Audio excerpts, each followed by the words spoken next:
Tiene el uso de la palabra el senador Correa. Muchísimas gracias, señor presidente.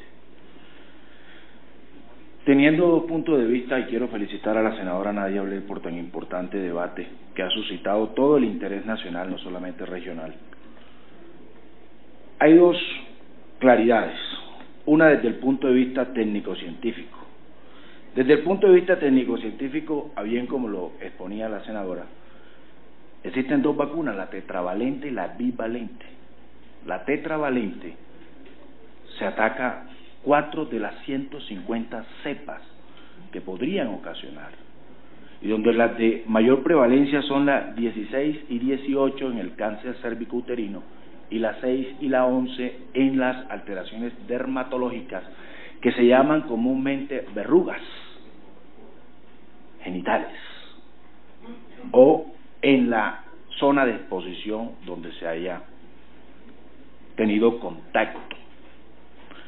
Hay algo fundamental, y es que la vacuna tetravalente, ¿por qué la vacuna tetravalente y por qué no la bivalente?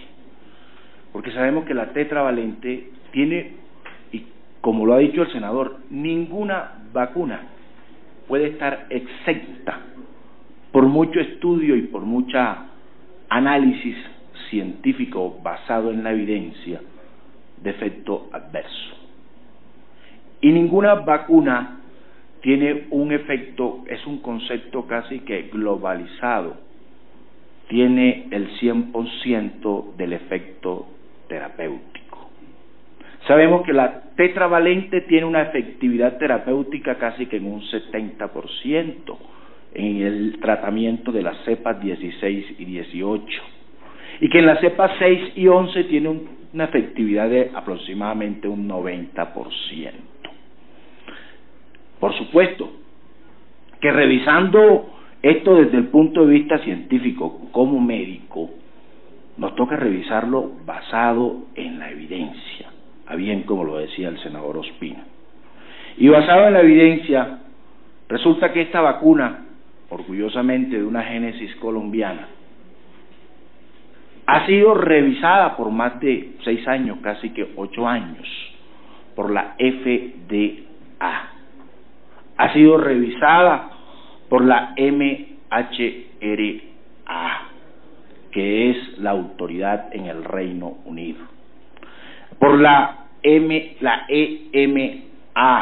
en la Unión Europea, por las autoridades sanitarias en Chile, en México.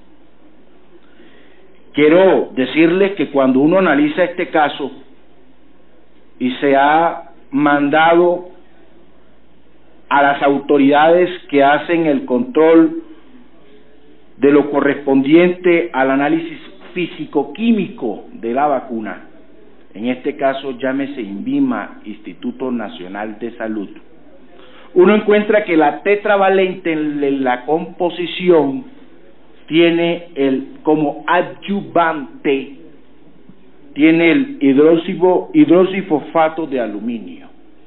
Cuando uno revisa, porque es una información pública, los 5 o 6 muestreos que fueron reportados al INVIMA y al Instituto Nacional de Salud, y aproximadamente en esos muestreos, de cada 100 muestras, le preguntaba off the record a la señora directora del INVIMA en qué porcentaje, y es aproximadamente en un 20% del lote, que ella lo corroborará ahora en su intervención.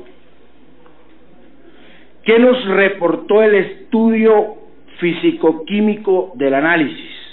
Reportó una concentración de en una muestra de 0.003 microgramos por dosis por 0.5 mililitros.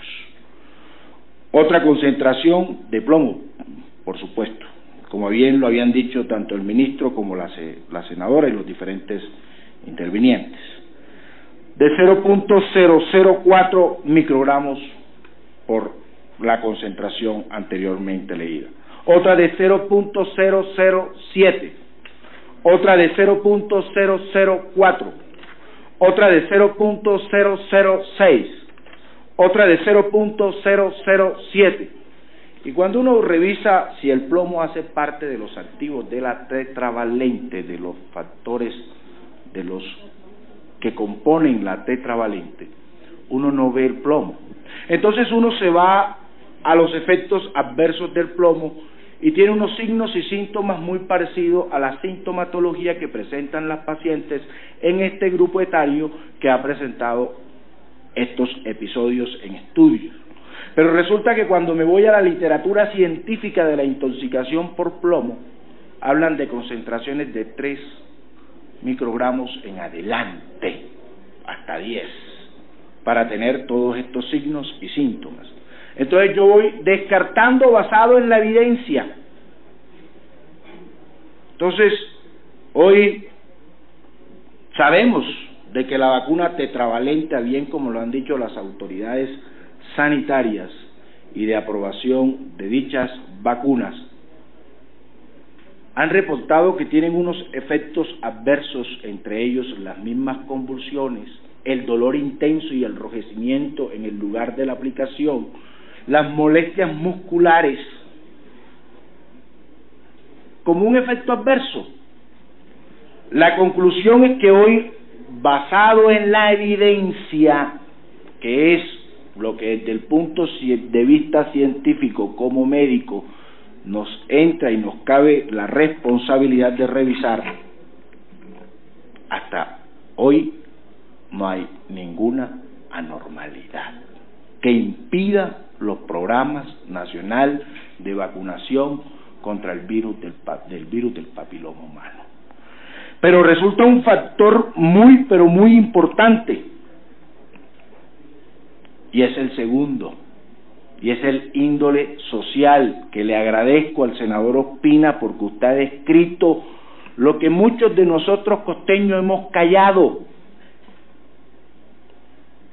El día que Bogotá viva el 3% de las embestidas de la violencia de la extrema izquierda y de la extrema derecha al margen de la ley,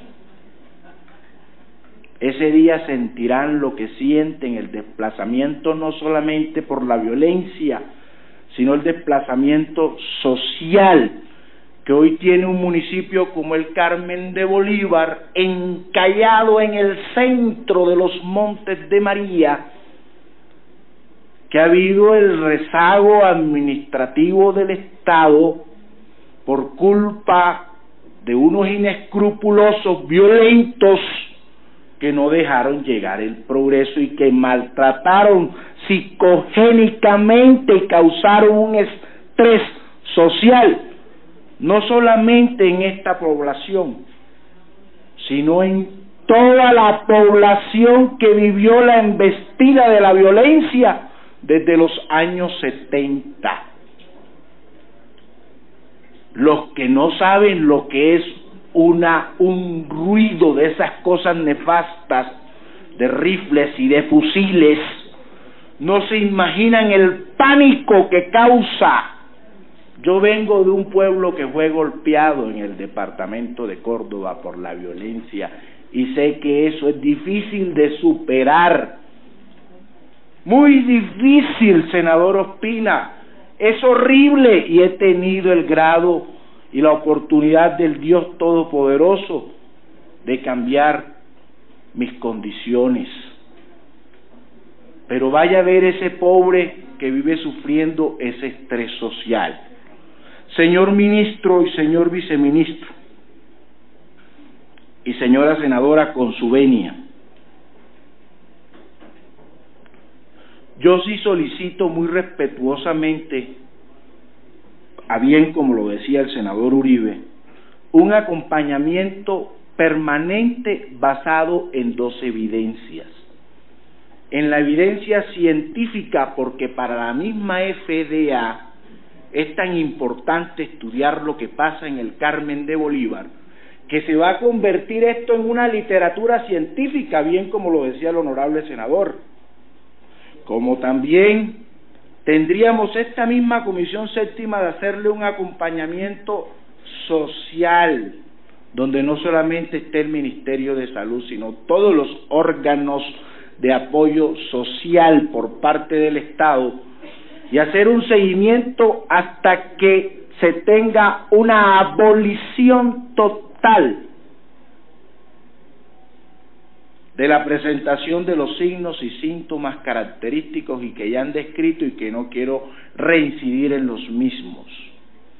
Para el final del cuento, ojalá Dios permita, honorable senador Castañeda, podamos alimentar la literatura histórica social y podamos alimentar la literatura técnico-científico basado en la evidencia con unos casos de una población colombiana encallada en los Montes de María, donde, a bien como lo decía el senador Uribe, no existieron casos excepcionales puntuales, sino un caso globalizado y generalizado.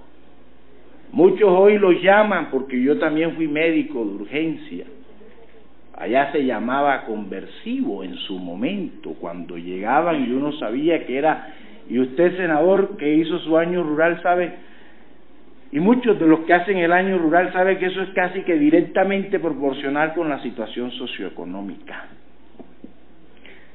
Yo aspiro y espero leerme un libro de eso, después de suscitado todo esto. Yo lo que sí le digo hoy a las autoridades es que es muy importante revisar el caso de la vacunación, pero ahí por allá les digo, no olvidemos la salud pública, el Civigila, la salud sexual y reproductiva, todo lo que tiene que ver con las charlas educativas, responsabilidad de los diferentes actores del sistema y de la inspección, vigilancia y control, que pueden llevarnos al 100% de la efectividad en algo tan importante como es disminuir la prevalencia y las tasas de mortalidad del cáncer de cuello uterino en nuestro país. Señores, muchísimas gracias, señor presidente. Muy bien. Para el control político, a la directora general de Caprecon, según las proposiciones números 13 y 15 aditivas. Muy buenas tardes a todos y muchas gracias.